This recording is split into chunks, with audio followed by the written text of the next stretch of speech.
when they finally happened, I was like, this book is so rich. But don't worry, I will get to the things that I didn't like about it momentarily. Because even though I was kind of shipping them, I also didn't like want them to happen. I was genuinely looking forward to reading Spinning Silver by Naomi Novik. Alas, it didn't meet my expectations, which, I'll admit, were pretty high because I've also read the Temeraire series by Naomi Novik, and I adored it. It was so cute and adventurous and wholesome and beautiful. And honestly, I'm a little confused with my own negative reaction because on paper, this book isn't bad. This book has a lot of fans and it has a right to it. There's a lot of things this book does really right, but right now I kind of want to pick apart the things that I didn't like as much about this book, you know?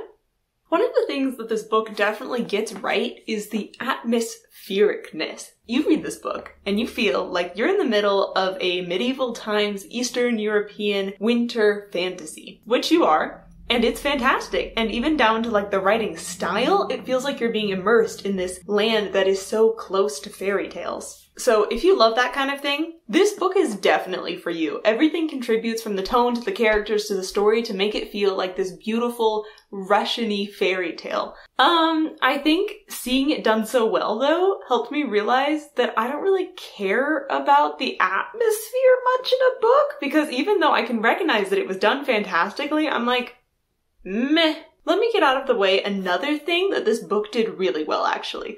So quick story time. I went into this book fairly blind. All I knew was that it was by the same author who had written the Dragon series that I liked, and that it was loosely connected to Rumpelstiltskin, and that's all I knew going in. So then when we started reading, I assumed it was kind of like a epic fantasy setting where this world was not our world, it was very separate. And then, what a surprise I got when I found out that the main character, Miriam, is Jewish. Which, given her name, shouldn't have been that surprising, but I was like, I thought I was in a fantasy world right now. And then I had to do a little adjustment. This is kind of like our world, but with fantasy elements. It's that kind of story. It's like a low fantasy. Got it. And then once I had done that realignment, I was like, this story is genius because I loved the way that it dealt with Miriam's Jewishness, that it wasn't just like a throwaway thing that they mentioned once for token representation. It played integral parts of the story sometimes. That her following Jewish culture, like celebrating Shabbat, like the fact that her family is very into the moneylender business, and I don't know how I feel about that particular example, because that feels like it's a little too close to stereotype, but I did love how involved Miriam's religion was in the story. I felt like it made it so much richer. So A+, I wish more stories would include religion, any religion honestly, as part of their story beats and their character motivations. Okay. I know I said I would get to all the reasons that this book bothered me, but I just thought of another thing that I kind of really loved about it. And that was the portrayal of the Sterek. The Sterek is this kingdom of winter elves / fairies / whatever. But I loved this representation of the Fae because usually when you're dealing with fairies, they're like, don't make deals because even though they won't lie to you, they won't follow the spirit of the bargain, just the letter of the law. And this book really played with that to the point where it's like, yeah, they're gonna do that because that's just how their culture is. Like, you give your word, you follow your word, but the other person isn't going to expect any more or less than your word. And it really wonderfully drives several story beats that these Sterek characters can't accept something unless they've paid for it in return. That their entire culture is about this reciprocity and keeping your word to the point where one of them is dying and can't accept help to save his own life until he makes a deal to repay someone for the help that they will give him. Which, now that I start pondering it, the deals that the Sterek make and their culture of keeping their honor is kind of like their own religion, isn't it? This book is so rich, but don't worry, I will get to the things that I didn't like about it momentarily. So, first thing is, most of the characters. I just didn't connect with them. I don't know why. Like, on paper, of course it's a book. I don't know, I don't know why they didn't work for me, why I didn't connect with them. I think the only one I really connected to was Irina. And I think the heart of that is because the narration is a little bit detached from the characters and what they're feeling, it was really hard for me to understand the desperation and feelings that they were going through. Like, the narration would tell me that Miriam was getting colder and more stony-hearted as she got more deep into the moneylender business. But then I didn't really feel it. She just kind of felt the same because I had never seen her any other way. Like, I wasn't afraid for her. And I'll get back to that in a moment because this book was lacking some serious emotional stakes for various reasons, which I have notes to explain to you. And another thing that fell a little flat for me was the two romances, which was weird because throughout the book, I was shipping both of these romances. Like, I wanted them to happen. And then when they finally happened, I was like, Because even though I was kind of shipping them, I also didn't, want them to happen. Let me explain my feelings about this a little better. Once upon a time, I was chatting with one of my good friends. So my friend said, "Hey, you like Naomi Novik books, right?" I'm like, "Yes, I've read all her dragon books." "Well, great. You should read this one book by her. But make sure you don't read this other book by her," which I've read, and it was problematic because the romance was serious Stockholm Syndrome and it totally turned me off the book. So I said, "Thank you, friend. I will remember that." And then a few months later, when I went to pick up a Naomi Novik book, I was like, wait, which was the book she said to read and which was the book she said not to read?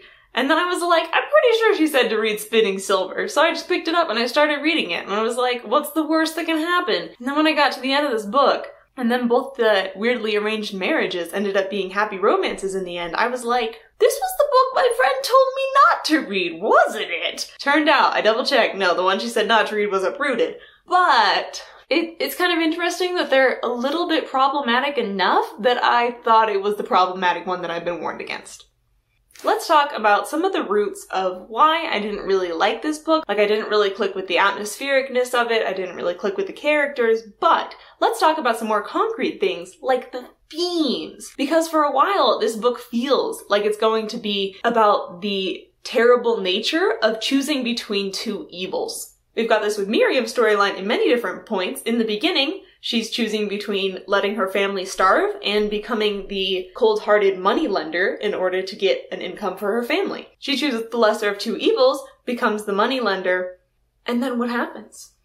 Does she get some terrible permanent consequence? The people in the town kind of hate her, and her becoming the moneylender, I guess, eventually led to her marriage, which eventually ended up being a good thing for her. It seems like only good consequences in the end, because it taught her how to be a really good negotiator, which totally helped her when she was in the Steric Kingdom. So, there we go. Or, counterexample, Irina. She has to decide to either throw her support towards the Steric King, who is bringing eternal winter, or feed the fire demon, who will eventually bring eternal summer, which will also be very bad. And she chooses the lesser of two evils, eternal summer. And it doesn't lead to any consequences because her actions are quickly reversed by a different character. You see what I mean? There's situations again and again in this book where it's trying to deal with the theme of the lesser of two evils, and then there aren't actually consequences of choosing one of the evils. Okay, let's talk about another thing in this book that I've been thinking about a lot, and this is the feminism. Is this a girl power book? Undeniably. But is it? Maybe not. So, as soon as I finished this book, thinking about it, I was like, wow, that was such a feminist girl power book. And then I asked myself, Chloe, why are you saying this? What about it was girl power feminist? Because the three main characters are girls who are all in some ways constrained by the patriarchal system, and then in some way they break out of that and take power into their own hands, even though oftentimes those decisions don't really matter in the end. Get to that in a minute. But then, thinking about it, the sexism in their world is a little weird. Because girls don't get to choose who they marry. They don't really get to have their own political power. Except when these girls take their own choices into their own hands, becoming the moneylender, becoming the power behind the throne. It's not like people are like, ugh, that girl won't ever be capable as a moneylender. It's like sexism in this book isn't operating like real sexism does. Real sexism is people working from the assumption that a girl is going to be less competent at something than a guy. But then in this book, it's more like there's a cultural expectation that guys are the people in power. But then when a girl takes the reins, everyone is fine with it. Does this make it a bad book? Does it make it a sexist book? No. But I do think it makes it a little bit less of a feminist book, but I think that this book feels so strongly feminist, so strongly girl power, because it's contrasted to the fairy tales, to the Disney stories that it's kind of riffing off of. That this book has layers of Rumpelstiltskin and Beauty and the Beast in it.